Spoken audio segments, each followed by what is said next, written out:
All right, welcome back to Agency Journey. This is your host, Gray MacKenzie from Zen Pilot. And this week, I've got the pleasure of bringing on Jay Acunzo. Jay is the founder of Creator Kitchen, which we're going to be talking about more and more throughout the podcast here today. We'll talk about the membership program, his work with his podcast, Unthinkable, a whole bunch of awesome experiences in the background, from being at HubSpot to NextView to ESPN, in the startup space, in the VC space. You're all over the place, Jay. So we'll talk about all that, but really, you're an excellent storyteller, like one of the best storytellers that I know. And so I'm excited to dig into and learn from you here today around that theme. But welcome to the podcast. I appreciate being here. Thanks. I really appreciate it. You have I should have actually looked up what page this is on, but you've got a couple of things on there from Jesse Cole with the Savannah Bananas. Yeah. And so I've been on like multiple wait lists. At some point, I will make it to a Savannah Bananas game. Hard to get tickets. Yeah. Have you been? I have not, no. And the context for people listening is they started as a minor league team, minor league baseball team.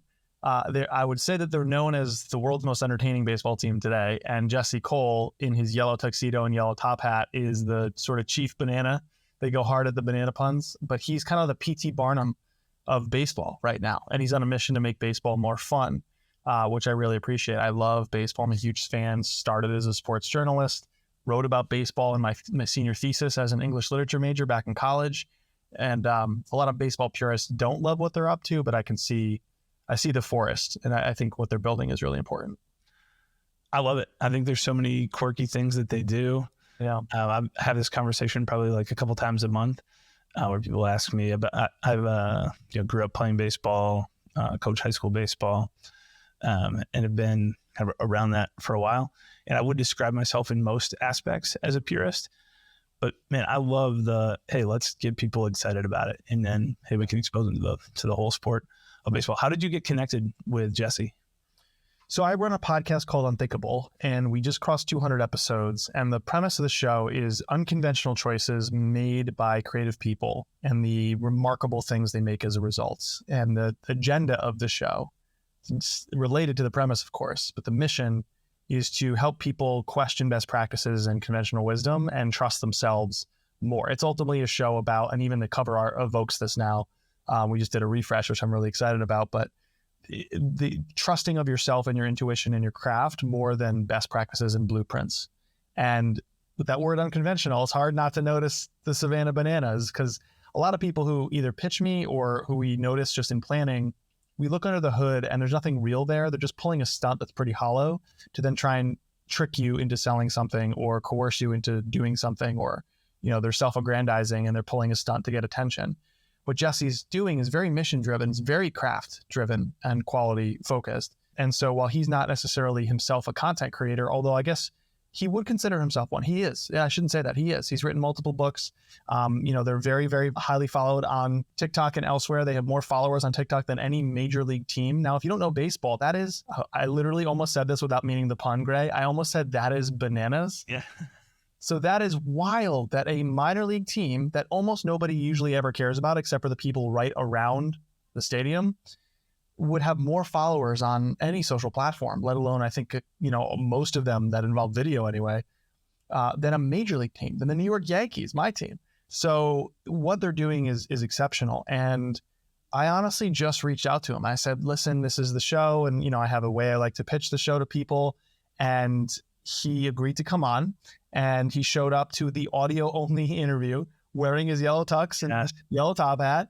And we did this amazing interview together, which, by the way, was full of interruptions. I think I had a big package delivered to the door and I had to apologize and excuse myself halfway through. And, I have a beagle who barks all the time, and I think he was going crazy. Jesse was very gracious and appreciative. And after the interview went live, or I shouldn't say the interview, but the story went live, we do a lot of post-production on the show, narrative, sound, music, all this stuff. And he sent me a video and he was like, that was the most well-produced I sent it to my dad. I sent it to members of the team, and it was great. So can't get a better testimonial than the P.T. Barnum of baseball shooting a video while standing at his home field in a yellow tuxedo and top hat. So yes, on my website, wherever you find my show, you find a video testimonial from the great Jesse Cole.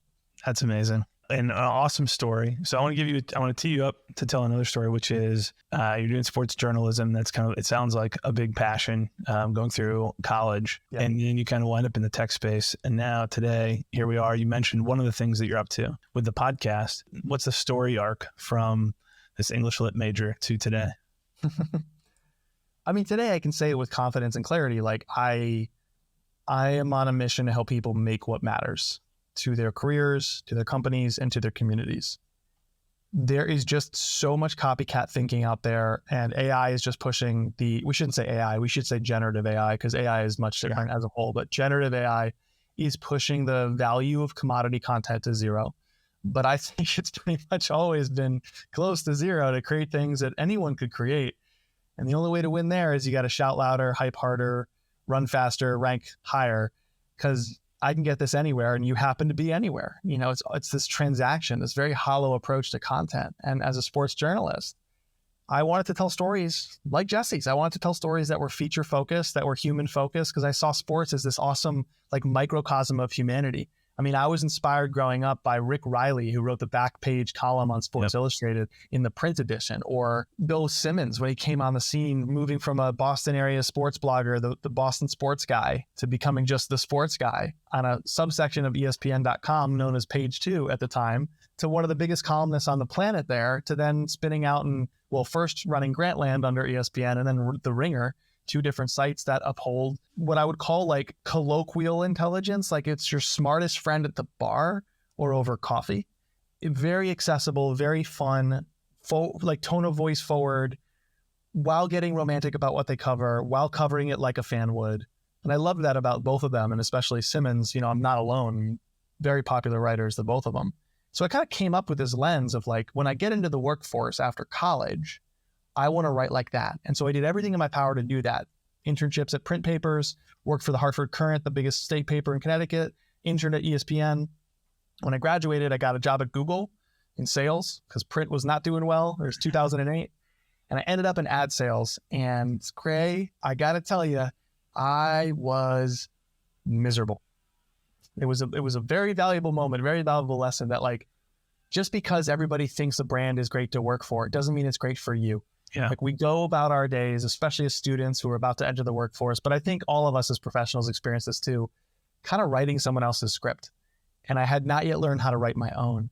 But I switched from Google to a tiny little startup into content marketing, and I have not looked back. So in-house roles or independent work, like writing books, giving speeches, making shows, and now running a membership for quality and craft-driven storytellers and content creators.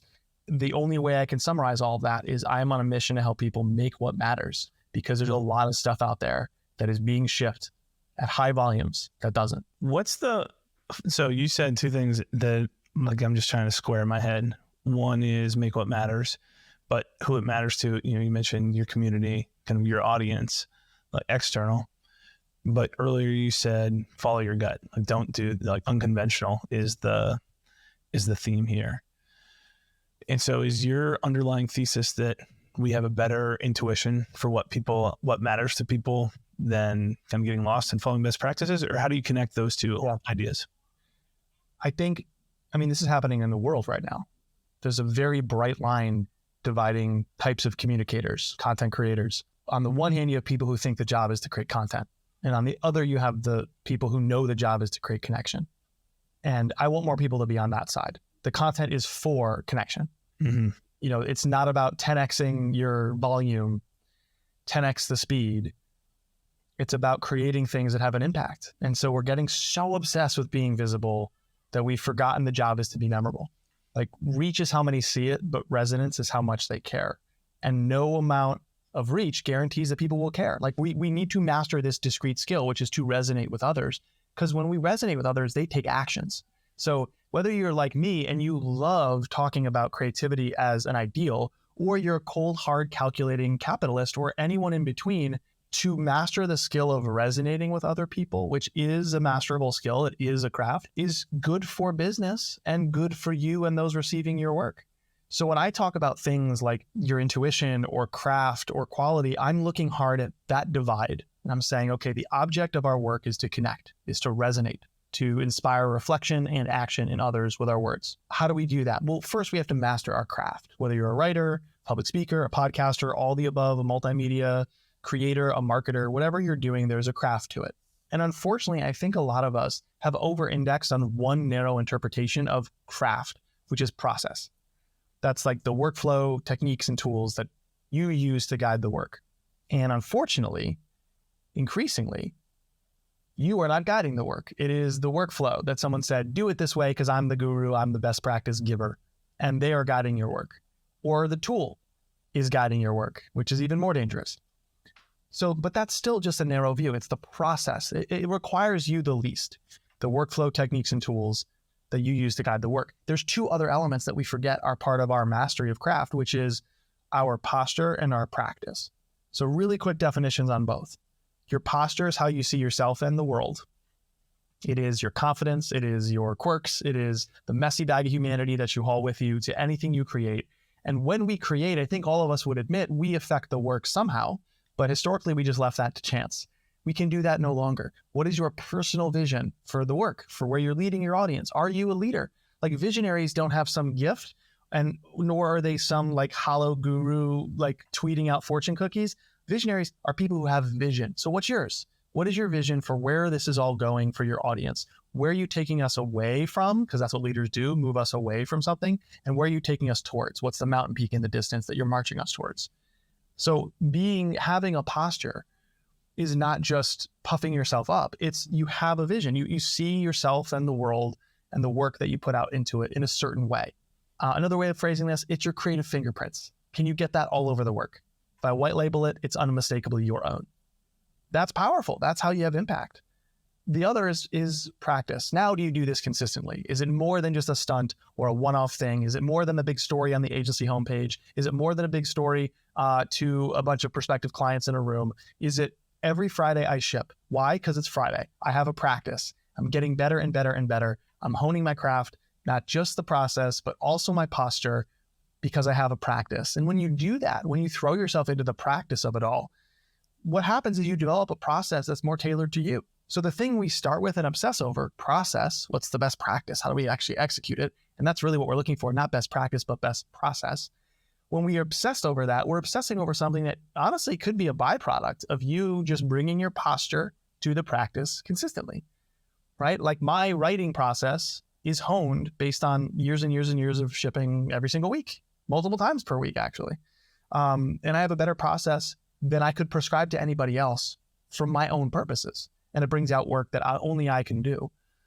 So anyways, I think the point is we're losing sight of the fact that the job is not to create content. The job is to create connection. The depth of the connection that you have is the most important thing you can build with an audience, with clients, with prospective clients, with partners, with team, with friends, with family. It doesn't matter, with people. And the way we do that is to learn to resonate. It's a craft you can learn. But if you keep interpreting craft as process, that's the thing that requires you the least. And thanks to all this technology being developed right now, very soon you might not be required. And that's what has me worried. That's awesome. I've got two threads I want to pull on from that. The first one is, how do I, as an agency owner, get better at resonating and building that connection? I think it can start very small. Like when you're telling stories, a lot of people think you have to be someone who does what I do, or you have to have a massive audience, or you have to have something groundbreaking that you've lived through or found. And so you get a lot of kind of hollow storytelling attempts. You know, you repurpose a Steve Jobs story for the millionth time. Where are you in all that? Or you tell your end-to-end biography and lionize your own hero's journey. Well, that's pretty limiting. Even if you had something groundbreaking happen to you, there's a lot of biases there that are unrelatable in the minds of your audience. But if you think about, like, there are 4 ways you could communicate, each with like an ascending array of power in this order, it starts to get more concrete. So the 4 are: 1, like, let's say you wanted to teach, a really easy example is, let's say you wanted to teach other people to take more risks and you also love to skydive. Like, the hesitancy we feel is, I'm not going to pull from my love of skydiving. By the way, this is a real example. This is from Brian. I should shout him out. This is from Brian Piper, who's a member of the Creator Kitchen.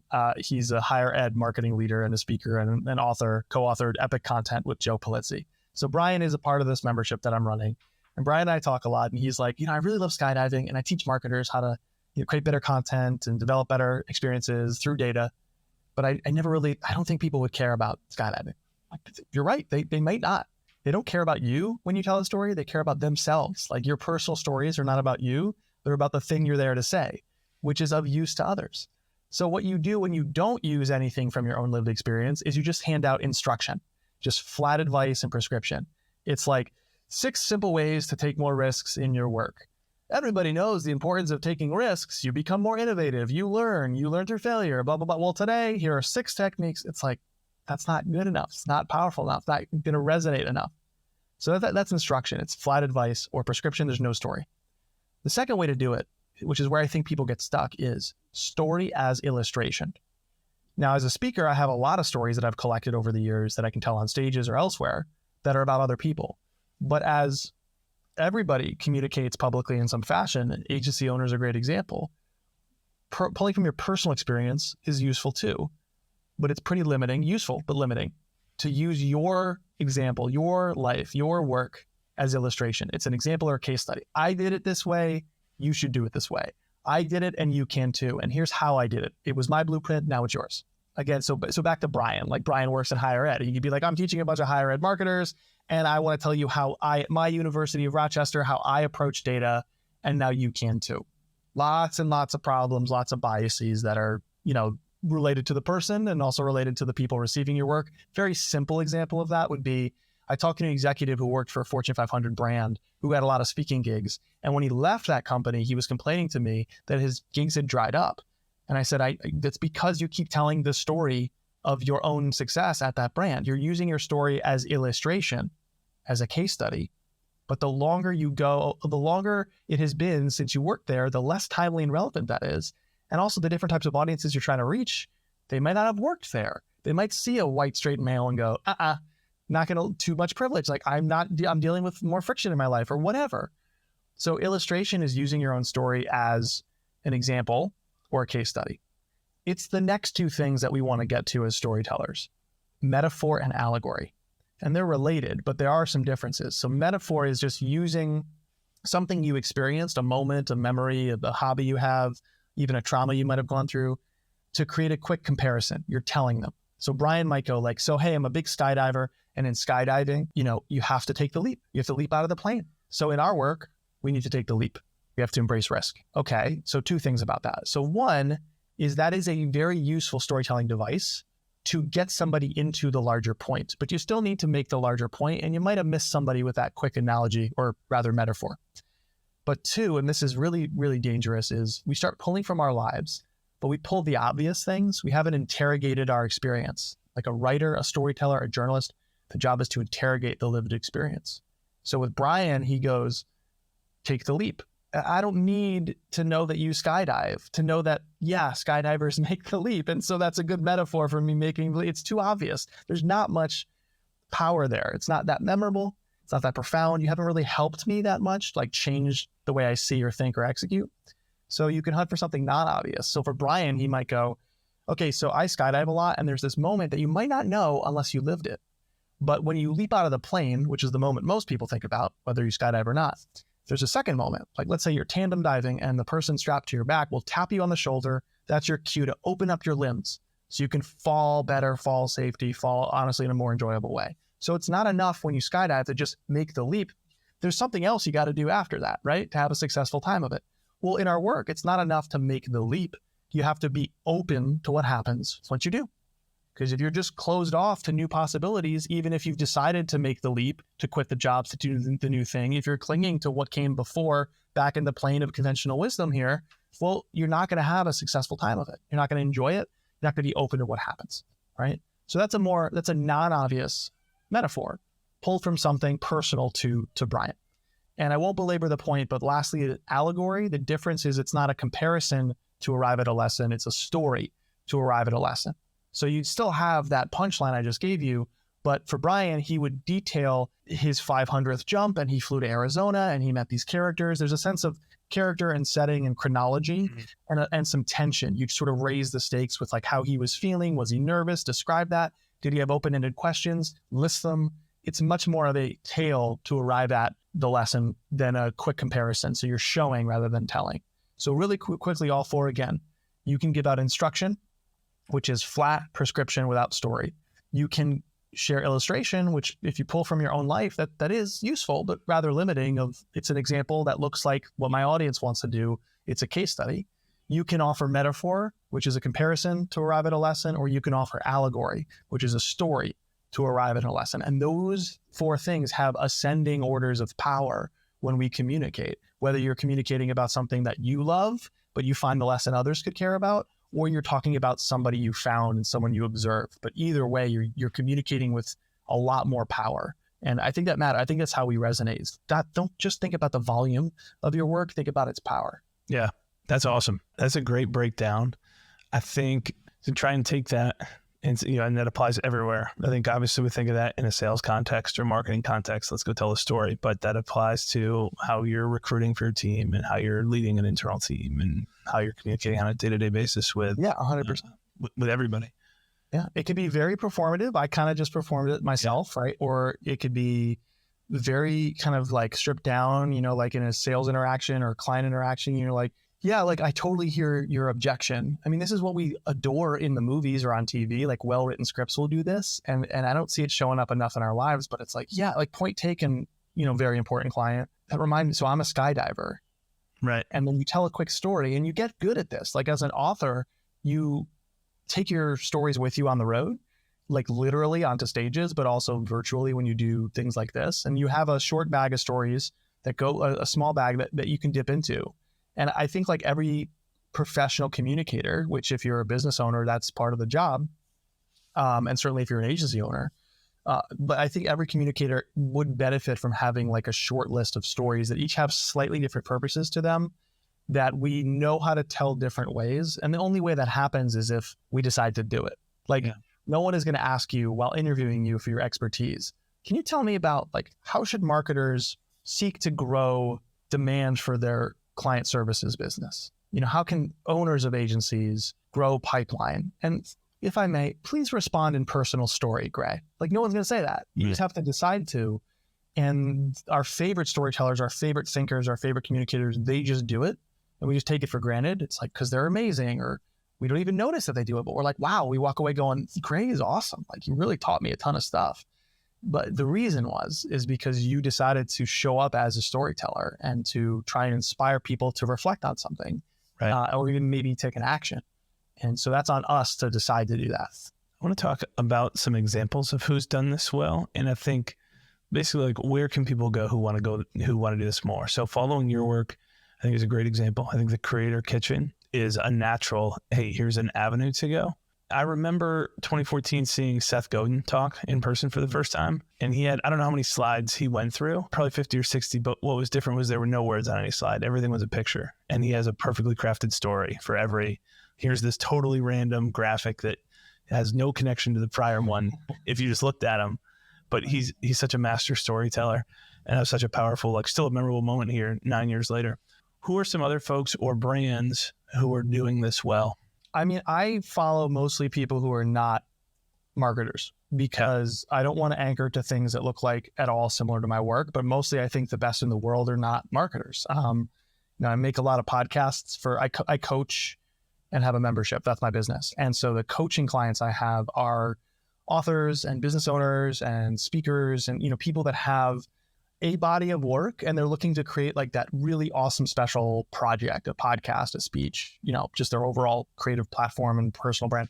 And what's so interesting is when we talk, almost never is Acme Inc. coming up as like the model for our shows. You know what I mean? Because there's people who've been doing it longer, people who've been doing it differently. So I try to break out of the echo chamber and follow people that I like. So storytellers that I like and learn from, and they're not prescribing how to tell stories, although the first one does. But they're more like the people I look at and then try to steal what they're doing and learn how they do it. So Ann Handley, she's the first one to mention. If you're in marketing, you probably have encountered Ann's work, but she has an amazing newsletter called Total Anarchy, where she writes about writing. She writes about storytelling. I have a newsletter, which is free as well.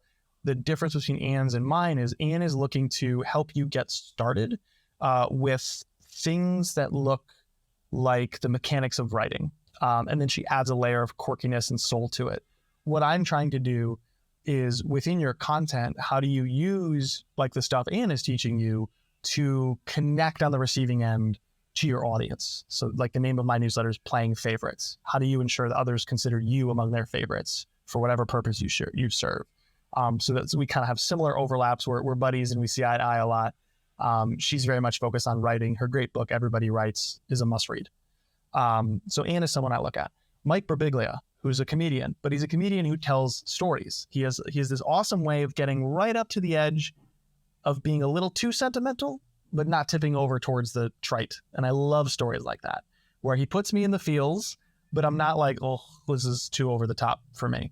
And he also speaks in arcs. Like he has a one-man show, or several actually, you can find on Netflix, where it's an arc of a story, but he takes tangents to these other bits. And I'm like, okay, I can learn from his structure, from his model for how to tell a story. You know, arguably my favorite storyteller of all time is Anthony Bourdain. And it's because I think he was able to sit with people who were just going through their routines and ask simple questions, be genuinely curious, bring his personality to it, but not have to prove to you, like, look, I'm funny, or look, I'm interesting, which is a lot of interviewers do that on their shows. And he would ask these simple questions of people doing simple things and just reveal these foundational ideas and profound meaning and moving stories, like from the seemingly day-to-day of somebody else's life. And so you were there because you're like, I'm going to Mexico with Bourdain. Cool. But he's talking to, you know, a family over dinner. What's more mundane than that?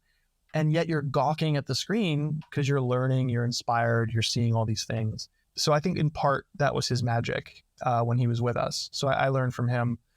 So those are three people that loom large. And, you know, I think that's the more important thing in my life anyway, is not people who prescribe how to do it, but trying to learn like not what works, but why it works. Why did that opening moment of that thing move me? And we don't do this as business owners. We should be. You know, we do it about marketing and services and how do you construct the business model, all that stuff. We should be doing this about how others communicate when we feel moved, because that's what we're trying to do with others. Why did you feel moved? And not one big overriding lesson, but like, okay, in the first moments of that interaction, what happened? The first moment or the middle moment of this story, what happened?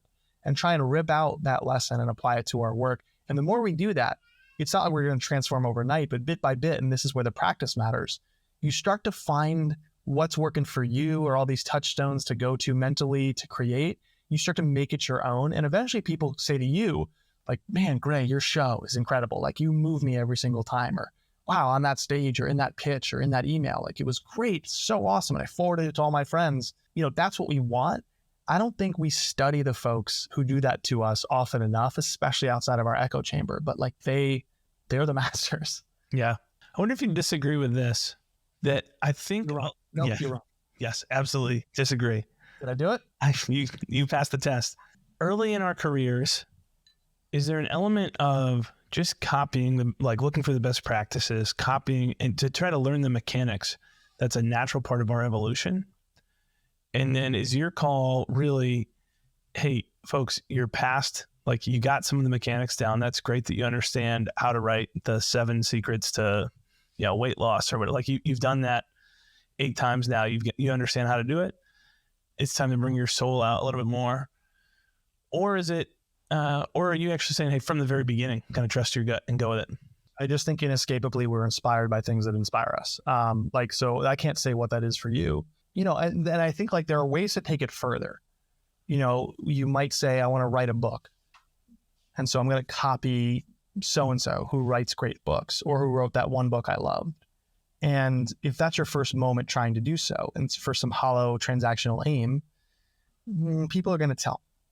You haven't found a way to inject life into it like that only you can bring. And so like an exercise you can do way before that is something called copy work, right. Which is literally like, I'm going to take a favorite passage and word for word handwrite that passage. That's it. Because you're kind of seeing exactly how that awesome writer that you love writes. Like, you're really going through this physical motion to create what they created, in a sense. Obviously, there's a lot of intentionality and backstory and context is missing, but at least the final output you're copying. And that's important because it gives you a distant flavor for what it's like to write like that. It's like, that's why I love side projects, not side hustles, not side businesses, things that have no commercial aim, but affect the things and improve the things that do. Again, the practice. I created a bunch of podcasts on the side. I've written blogs on the side since 2005. And a lot of it, especially early on, you can tell like I'm aping Bill Simmons. I'm aping Rick Riley. Sure. I'm mimicking the things that, you catch me at a more sarcastic, cynical screed inside of something I'm writing. And you're like, okay, he's spending more time with Bourdain's show. There's things that I can look at in my own body of work to be like, oh, right, I was really consuming this for a time. So there's the osmosis of it all, but then there's also the application of it, which is there are exercises you can do, or at least if you have a practice, you can try to approximate your heroes. And I think like we need to give ourselves permission to do that. And instead of looking for like, what is the answer in some absolute for who I should steal from or how I should steal from them, we have to give ourselves permission to just muck around, to just be bad for a while, to find ourselves. Like, to keep beating the horse, I suppose, the thing that scares me most about generative AI is not that creators get replaced. There's actually two things. There's one very small thing and one kind of existential thing. The small thing that worries me, which is still very, very potent in how afraid I am of it, is that people are using the tool assistively, that's fine, but they're using it to skip the part which is messy. And then they become like a poor man's version of an editor. The messy part is where you find your best phrasing. It's where you take a left when you thought you'd go right and you find something amazing down that path. You figure out how to inject your own stories, metaphors, allegories. You come up with a little pithy turn of phrase that becomes something people tweet back at you. You sharpen your ideas and your thinking. It's not just that your thinking gets better. It is. It's where it happens. But it's also that it's where you find yourself and all the things that make the writing uniquely yours, which makes it worth doing, which makes it actually effective for your business. Because it could come from no one else. They affect you like no one else. They'll stick with you against the odds. They can declare, there's a lot of agencies out there. They're my favorite. I know that one's bigger. I know that one claims that they do all the things. Spoiler alert, like I think 99% of agencies are like, what do you do? Oh, we do everything. Okay, cool. Yeah, move right along. Anyways, problem for a different day. Forget all that stuff. If you just wanted the tone of voice of an Ann Handley or the masterful interview skills of an Anthony Bourdain or narration skills of a Bourdain or the humor of a Mike Birbiglia, that stuff is found when they were slogging through the suck themselves. They didn't say someone else deliver me ingredients and a recipe. Somebody else hand me a mess of clay. They went and just gathered up a bunch of stuff and mucked about for a while. So that's a very narrow thing I'm worried about. And the extrapolation of this is that, how do I want to say this? The problem is not that AI will replace creators or that bots will replace creators. The problem is that creators are acting like bots. Yeah, makes sense. Let's talk about how they cannot act like bots. What is the Creator Kitchen? And where did this come from? Yeah. So it's a membership to push yourself creatively.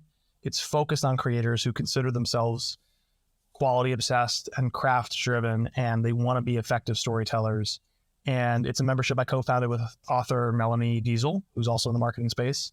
We've known each other for years. She worked at like the New York Times and Time Inc. and HuffPost. And, I came out of Google and ESPN and HubSpot. Then we became independent creators for quite a while. And it's just so obvious to both of us that after you create stuff, and creating stuff is no longer the problem, creating remarkable stuff is the game. You want resonance. You want that passionate outpouring and support of your work and evangelism of it, word of mouth, to grow your work for free. So it's a place to grow creatively along with other elite creators. And we treat it like an open gym. So the way we come at this is there's a lot of things you're going to be working on, and there's a lot of ways you might want to work on it. But for a period of shared focused time, we emphasize in our work, not in the kitchen, but in our actual creative work as members, one powerful skill, which we consider personal and transferable. It can only come from you, and it'll be different. It'll manifest differently with everybody, and it applies everywhere you show up. So like telling personal stories is where the current kitchen focus is, which is why I was talking about Brian Piper and telling stories about skydiving to create better, more unique work. And the output of whether you're in the kitchen or not, focusing on these creative skills that are personal and transferable is that you end up creating things that could only come from you, right? You're not yet another, you're the only in the way you communicate, the way you create, the way you inspire and tell stories. And so far it's going well. We launched it this year. We have people like Amanda Natividad, who's the VP of marketing at SparkToro. She's a member. Jenny Blake, who's a best-selling author and a podcaster with 2 million downloads, former Google mate of mine, like she's in there. And there's people who have been professionals for a while, but they're just kind of starting the creator journey. And it's really rewarding to see how many people don't just want to ship hollow stuff into the world. They have something meaningful they want to say, and they're trying to find a way to say it confidently and consistently so that they have an impact. They're not just trying to push pixels, they're trying to have an impact. Yeah, that's awesome. All right, I'm watching the clock. We got 2 minutes left, and I got to get chat here in time. I wanted to go back to this one, and I was saving this because I was going to cut this if we didn't have time. But if I've got 90 seconds of your time, I can go over if you want to. That's your podcast. Like, you love these super highly produced narrative style podcasts that seem like a ton of work. I've been dying to try one and do it at some point in time, but you're editing it, you're cutting stuff up, you're adding music and effects and, doing all this stuff. What is your process for doing that? Who's involved? What does the process piece look like? Sure. I'm happy to answer that. So I work with producer Alana Nevins on that. And the way it works is we're very clear on our premise. It all flows from the premise. On any show, this is the case.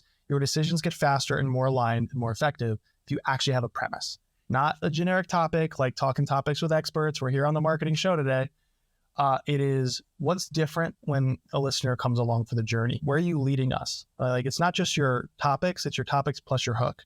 So we know that Unthinkable is about these unconventional choices that creators make, which cause them to resonate. And so we know where we're starting with that.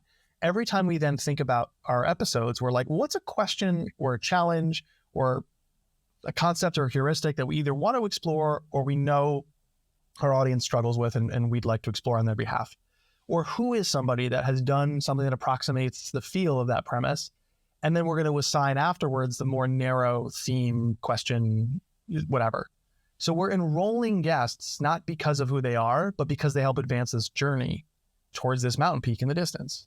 And then eventually I'll write the book about, resonance is the train we're on right now. So that helps us make faster choices. That's where it begins, is clarity on your premise. It is specific. It is also defensible. You can own the idea outright. Nobody else can. And if you hold it up to a competitor show, people go, yeah, we don't do that. It's not, we actually get the practical. No. Your competitor would want to say they do that too, even if you disagree. So it's, no, we do this. This is what we explore. We explode one favorite project of a famous writer and have them describe it. Other writing shows would say, yeah, we don't do that. It's more about their bio. Great, you have a premise. From there, what we do is Alana and I decide, do we have the story? It's about Gray. Great. Do we have the theme, question, or heuristic that advances our journey towards the premise?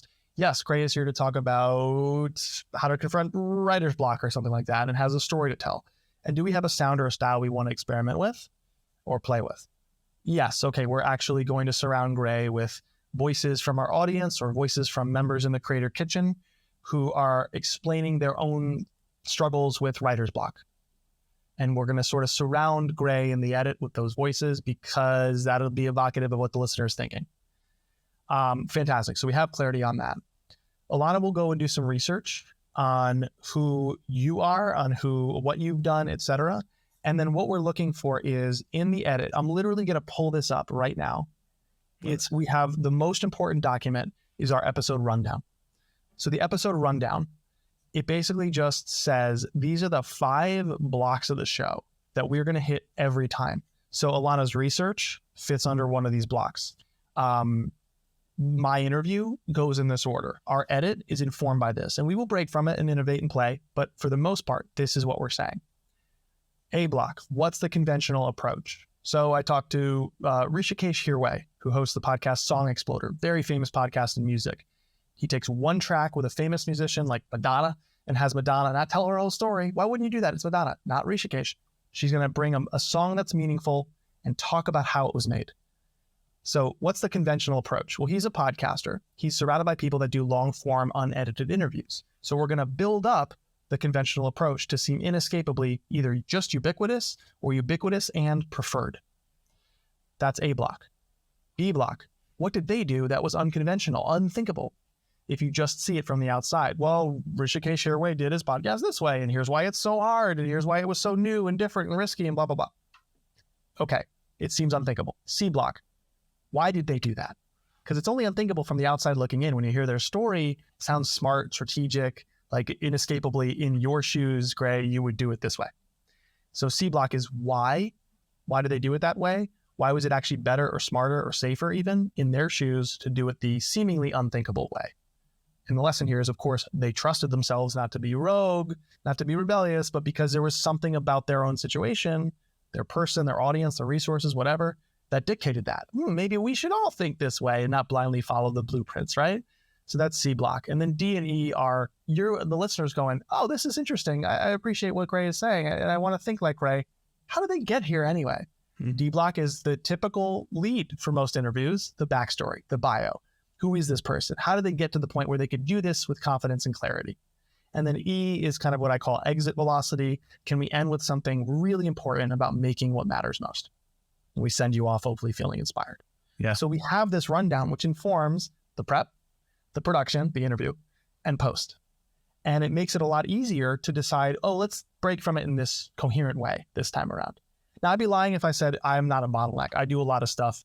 I'm trying to make a show that's like Radiolab or Reply All, but with like 1/16 of the resources. Right. It's a hard show to make, but I get to make fewer things that have a greater impact every time out. And so I'm not sure I would do it any other way. That is super cool. I'm glad I asked that question. I appreciate you being willing to go a little bit over here and explain that.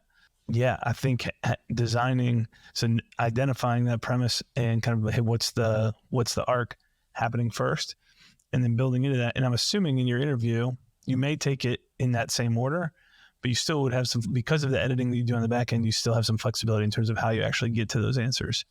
Completely. Like if you were to sort of take like the chronology of the interview and then like compare it to the playback of the final edit, you would spot that like, oh, Gray said this at minute 34, but in the actual edit, that's minute 2, right? Because maybe I remembered something and I followed back up, or it's just I pursued interestingness for a time. Like it's not a rigid approach. It's not I'm reading questions.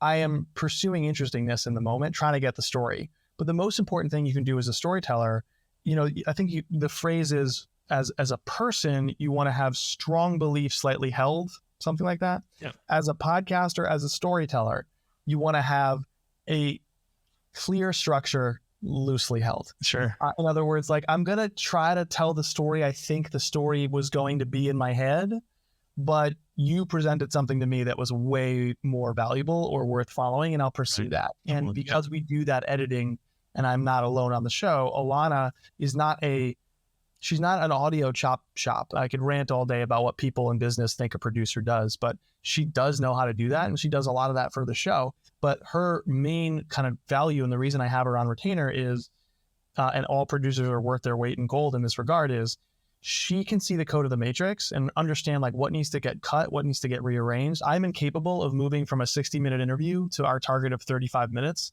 Now that I've stated that is our new goal for her, everything she's sending me from an interview is less than 35 minutes because she knows I'm going to add voiceover too. I can't do that. Like she's got a real taste and skill to like conceptually edit, not just manipulate a waveform. So I want to be clear, like I am not doing this alone. I have for many years. I learned what she is doing, but she does it better than me. Yeah, that's amazing. Yeah, so I own story, and she owns a get out of your way level of editing. That's awesome. Jay, this has been awesome. I really appreciate you making time here today.